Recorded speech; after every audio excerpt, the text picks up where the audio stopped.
No, I'm kidding. We get to fight another day. So I'm excited about our guys. We got a lot of work, for us this week. Obviously against LSU, and obviously from last week we know there's room for improvement. So our guys are excited to get back in there. We're as coaches excited to get back in there, and getting back to basics, tackling, being in position to make plays. Being able to get to a quarterback, and that's going to be really key.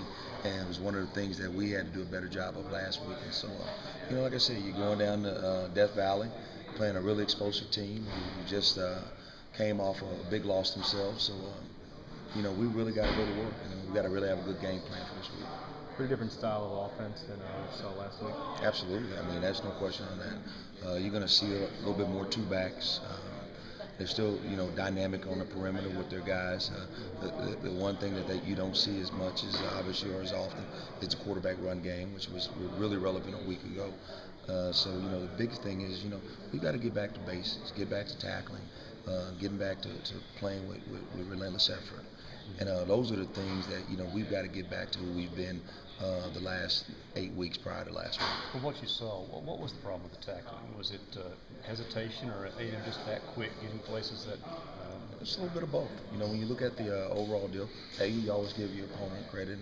And they're not the number one offense in the SEC without a reason.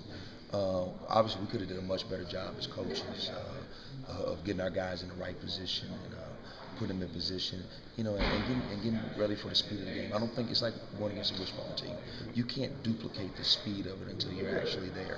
The one thing that makes it really different is obviously Manziel.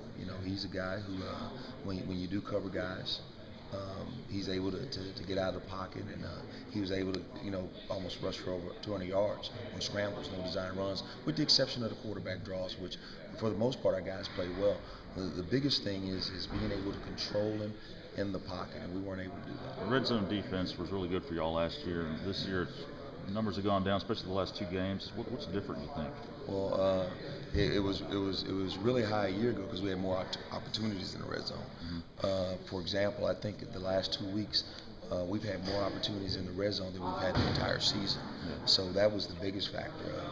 The key for us as far as red zone defense this year was not allowing guys to be in the red zone, and that was a big factor.